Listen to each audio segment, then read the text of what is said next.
Sahyadri news network channel मध्ये आपले स्वागत आहे।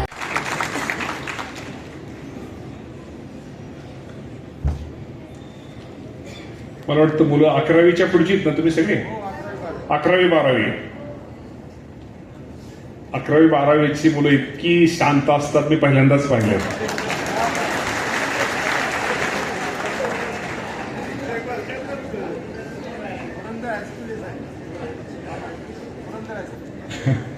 कुठलं का असताना मी फक्त म्हटलं की मी त्यामध्ये काकडे सरांच्या म्हणजे काकडे सर त्यांचे गुरु होते, त्यामुळे आज हे सगळे शिष्य गुरुच्या कार्यक्रमाला आलेले, गुरुच्या हात घ्यायला सगळे सिनियर पाहिलेली सगळ्यांची सर त्यांच्यापेक्षाही आमची लय पाहिली जुनी। आज मला खूप दिवसातून दादा तुमची गँग सगळी, मला दुर्गाडे सर तुमची गँग सगळी पाहायला मिळाली। आज आपल्या आचार्य अत्रे विकास प्रतिष्ठान पुरंदरच्या वतीनं आपलं महाराष्ट्र साहित्य परिषद सासवड शाखेच्या वतीनं आचार्य प्रके अत्रे यांची 128वी जयंती व 29वे आचार्य अत्रे मराठी साहित्य संमेलनाच्या ज्यांनी आपल्याला इथं बोलवलं ते विजयदादा कोलते साहेब, आपल्या तालुक्याचे नेते, जिल्ह्याचे नेते, जिल्हा बँकेचे संचालक दिगंबरजी दुर्गाडे सर, संमेलन अध्यक्ष ज्येष्ठ साहित्यिक सांगलीवरून ते आपल्या कार्यक्रमासाठी आलेले दीपा पाटील साहेब, आपले सगळ्यांचे गुरुवर्य स्वागताध्यक्ष केशव काकडे सर, आमच्या जिल्हा परिषदेच्या सदस्या रुपालीताई झेंडे, उत्तम बापू धुमाळ, बंडू काका जगताप, गौरव कोलते, दत्ताबा चव्हाण, कलाताई फडतरे, शांताराम बापू पोमन, वामनतात्या जगताप, श्रीहरी कोतवाल, अर्चनाताई कटके, प्रकाश अण्णा खाडे, विनायक खाडे, संदीप किळेकर, दत्ताभाऊ राऊत, दशरथ यादव, अशफाक बागवान, बापूशेठ पांडेकर, तुम्ही सगळ्यांची नाव सगळेच आमचे सगळे समोर बसलेले सगळेच ज्येष्ठ आमचे, मला वाटतं आपल्या या नियामक मंडळाचे सगळेच नंदूकाका सकट सगळेच सदस्य, उपस्थित सर्व पत्रकार, मीडियाचे प्रतिनिधी, विद्यार्थी बंधू आणि भगिनींनो,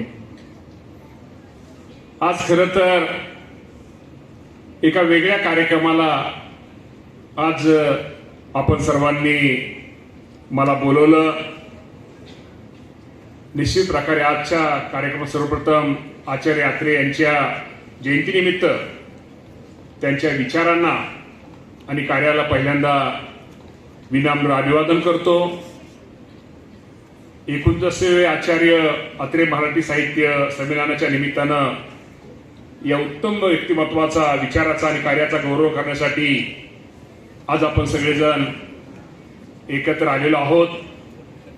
मगाशी दादांनी सांगितल्याप्रमाणे आचार्य अत्रे आणि सासवडचं नातं हे वेगळं होतं आणि आचार्य अत्र्यांचं काम हे काय एकाच कार्यापुरतं किंवा एकाच ह्याच्यापुरतं मर्यादित नव्हतं। त्यांच्या अनेक त्यांच्या कार्यातून, त्यांच्या वाणीतून, त्यांच्या राहण्यातून, त्यांच्या विचारातून अनेक गोष्टी त्या आपण सर्वजण निश्चित प्रकारे शिकलो। सामाजिक असेल, शैक्षणिक असेल, सांस्कृतिक असेल, त्यांचं साहित्यामध्ये काम हे खूप मोठं होतं आणि निश्चित प्रकारे मला या प्रतिष्ठानचा आभार मानायचा की शेवटी आचार्य अत्रे आणि सासवडकर त्यांच्याबद्दल सासवडला काय सांगावं हे निश्चित प्रकारे ते थोडे, कारण का आचार्य अत्र्यांचा त्यांच्या कामाविषयी, त्यांच्या कामकाजाविषयी, त्यांच्या शैलीविषयी सासवडकरांना बऱ्याचशा गोष्टी माहिती आहेत आणि मगाशी दादांनी अनेक गोष्टीचा उल्लेख केला। आपण असंही तुम्हाला मी सांगतो की आचार्य अत्रे म्हटलं की विनोद दिसता, विनोदापुरतं ते त्यांचं काम मर्यादित नव्हतं, त्याच्या पुढं आणि त्यांचं काम हे त्यांचं होतं आणि निश्चित प्रकारे आज त्यांचा एक आपण सर्वांनी त्यांच्या कामाचा ते सर्वजण आज नवीन मुलं आहेत, सगळे मुली, एक आदर्श त्यांचा विचार घेऊन आपण सगळेजण आपण आपल्या जीवनामध्ये कामकाज चालू ठेवूया. 29वे आणि 29वे हे संमेलन आहे आणि यामध्ये सातत्य ठेवलेले. खरंच मी नवीन मुलामुलींसाठी सांगतो की एक काम करणारा नेता, खऱ्याला खरं आणि खोट्याला खोटं म्हणणारा नेता आणि एखाद्या छोट्या कामासाठी, एखाद्या छोट्या कार्यकर्त्याच्या कामासाठी तो पुढचा कितीही मोठा नेता असला, त्याच्या अंगावर धावणारा नेता आज आपल्यामध्ये नाही, याचं निश्चित प्रकारे दुःख आपल्या सर्वांना आहे. दादांसारखा नेता, एक कामाचा नेता, स्पष्टपणे बोलणारा नेता आज आपल्यामध्ये राहिलेला नाहीये.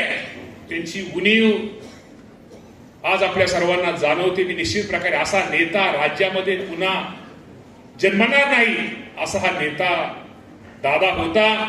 आणि आज दादांच्या जाण्याने निश्चित प्रकारे खूप मोठी हानी, खूप मोठं नुकसान या राज्याचं तर झालेलंच आहे, पण त्याबरोबर आपल्या पुणे जिल्ह्याचं, माझ्या पुरंदर, बारामती, इंदापूर तालुक्याचं झालेलं आहे. कारण का प्रत्येक गावामध्ये, प्रत्येक माणसाला, प्रत्येक घरातल्या प्रत्येक माणसाला ओळखणारा नेता आज आपल्यामध्ये राहिलेलं नाहीये.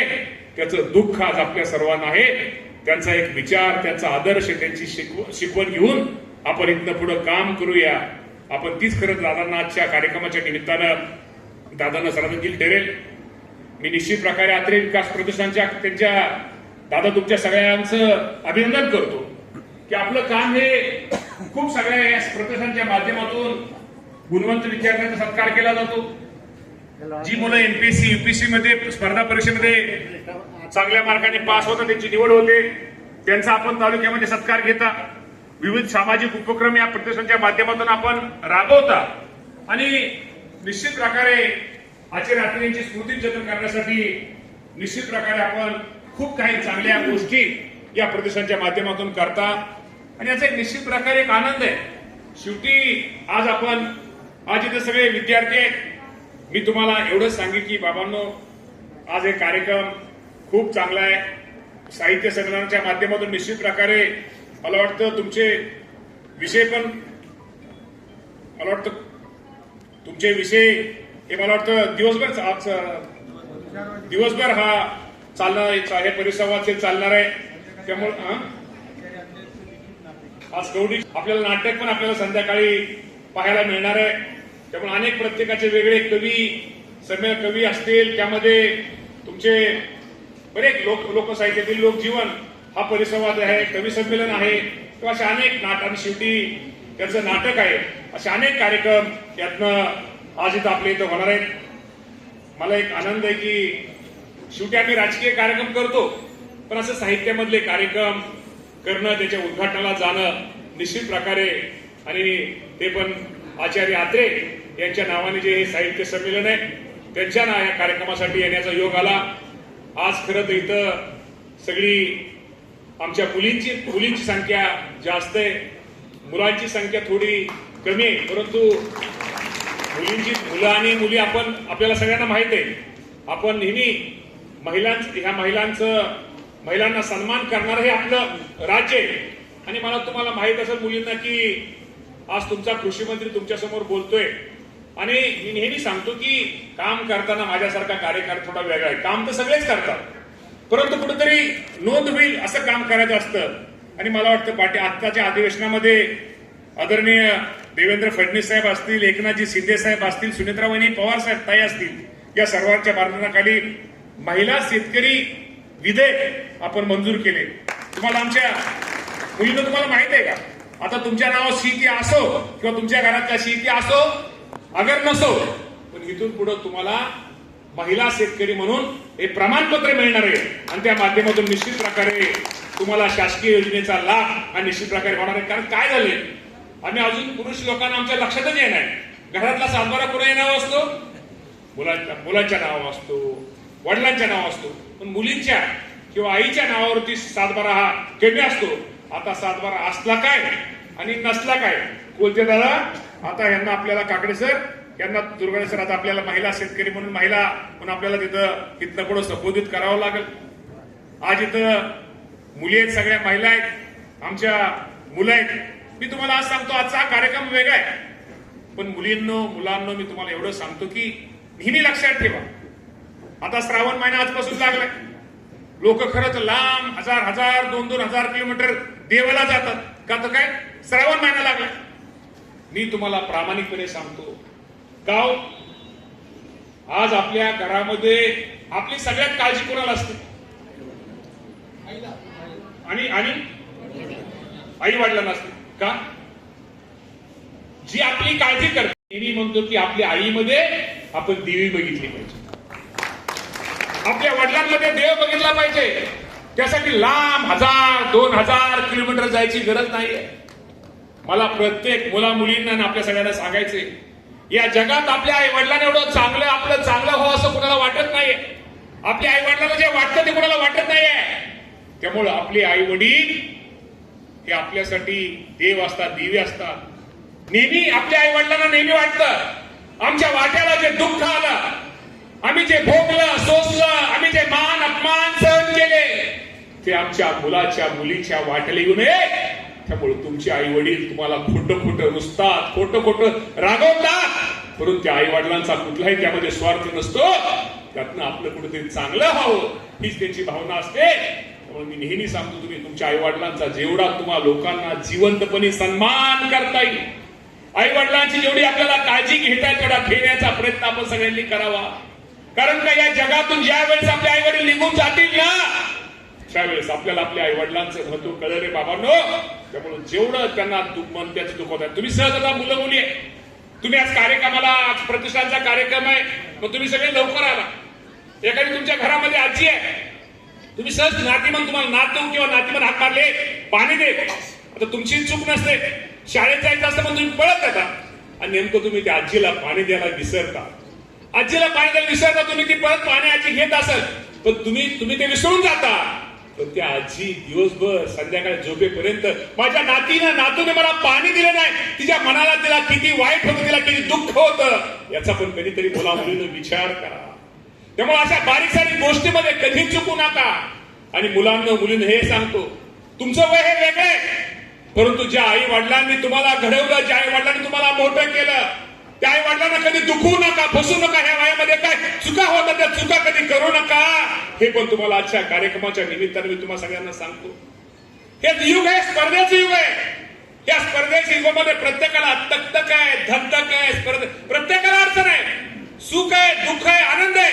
तेव्हा आपल्याला काय वाटतं, आम्हाला प्रत्येक मुला मुलीला वाटतं आला काय त्या पाटील सांगलीवरून आले, आमच्या पाटील सरांचं काय जोरात आहे, किंवा आमच्या काकडे सरांचं काय, विजयदादा काय जोरात आहे, मस्त टोपी बिपी, ते शर्ट असला मलमलिक शर्ट वगैरे, दुर्गाडे सर बँकेत चेअरमन आहे, ह्यांचं चांगलं आहे. तुम्हाला मुला मुलींना वाटतं, तुम्हाला वाटतं काय मंत्री जोरात आहे, पोलिसाच्या गाड्या काय जोरात आला, आमचं आम्हालाच माहिती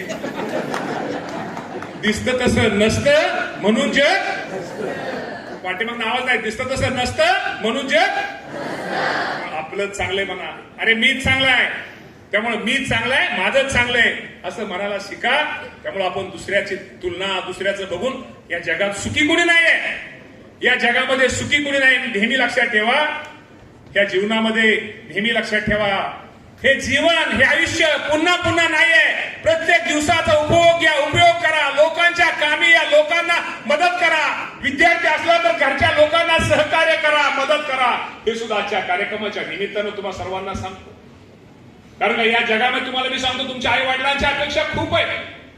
या तुमच्या आई वडिलांच्या अपेक्षा पूर्ण करण्याचा प्रयत्न करा. अरे बाबांनो, खूप शिका, खूप मेहनत घ्या. कुणी आईच्या पोटातून शिकून कुणी मोठा होत नाही. ही स्टेजवर बसलेली मंडळी, आज मी आमदार आहे, मी मंत्री आहे, मला सुद्धा कधी वाटलं नव्हतं की मी राज्याचा मंत्री होईल, हे मला कधीही वाटलं होतं. का मी पण एका शेतकऱ्याचा मुलगा आहे. शेवटी नेहमी लक्षात ठेवा, कुठली गोष्ट, एखादी पिक्चर बघितलं आणि टीव्ही मालिका बघितली, त्यातून असं शक्य नसतं रे बाबा. तुम्हाला जर यशस्वी व्हायचं असेल, तुम्हाला पुढे काहीतरी व्हायचं असेल, तर तुम्हाला कष्ट हे करावेच लागतील, चिकाटी जिथे धरावीच लागल. यासाठी आपण सर्वांनी प्रयत्न करा. आणि ह्या आयुष्यामध्ये लक्षात ठेवा, कुठली गोष्ट अवघड नसते रे बाबा. प्रयत्न केल्यानंतर, प्रयत्न आपण म्हणतो ना, प्रयत्न आपण दगडा आपण ठेवलं पाहिजे. हो, मी या दगडातनं पाणी काढील असं कुठेतरी ठरवा. तुमच्याकडून नीट समाजाच्या सगळ्यांच्या अपेक्षा खूप आहेत. आज आपला जरी प्रतिष्ठानचा कार्यक्रम असला तरी, परंतु निश्चित प्रकारे मी तुम्हाला एवढं लक्षात ठेवा, आयुष्यामध्ये नेहमी एक लक्षात ठेवलं पाहिजे, आनंद द्यायचा असतो आणि आनंद घ्यायचा असतो. आनंद हा गोलगोल असतो.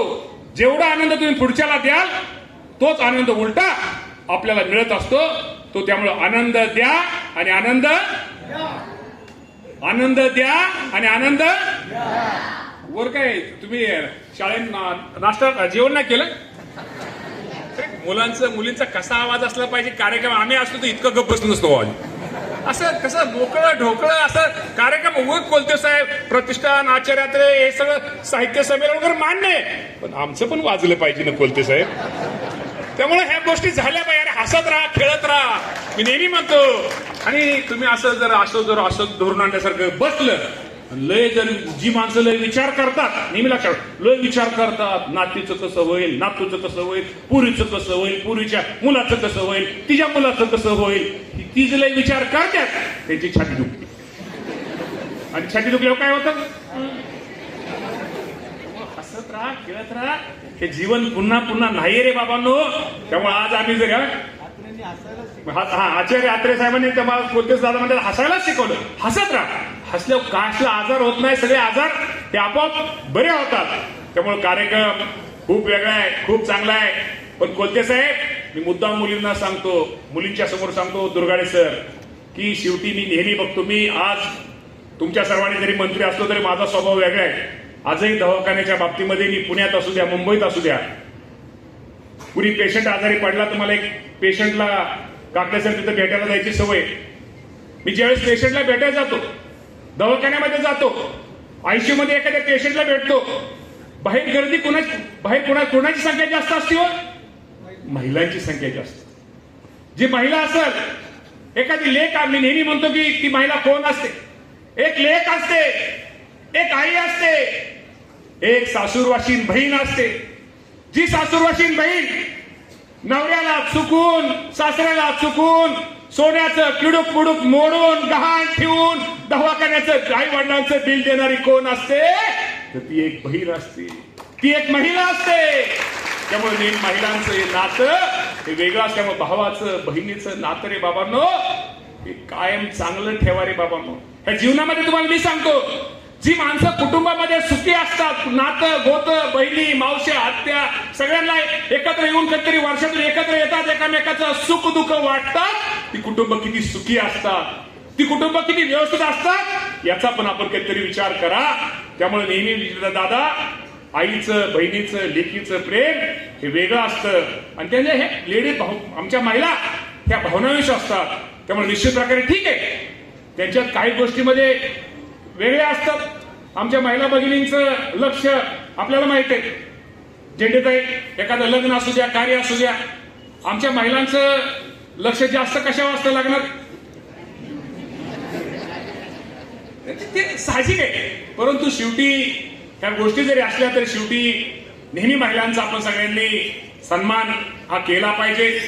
कार्यक्रमाच्या निमित्तानं 11वी 12वीच्या मुलीत 12वी तुमचं, मला वाटतं इथं 12वीच्या समोर बसलेल्या 12वीचे दिसत आहेत. खूप मोठ्या भागात आहे, खूप कॉलेजच्या नाही 12वीचे म्हणल्यानंतर त्यांच्याकडून खूप महत्वाचे विषय त्यांच्याकडले आता 12 सिनियरच्या पण आहेत. त्यामुळे खूप चांगला कार्यक्रम दादा, इथं आम्हाला आपण बोलवलं. तुमच्या प्रतिष्ठानच्या माध्यमातून खूप चांगले कार्यक्रम तुम्ही मागायचे सांगत होता. नेहमीच तुम्ही कार्यक्रम चांगले ठेवता.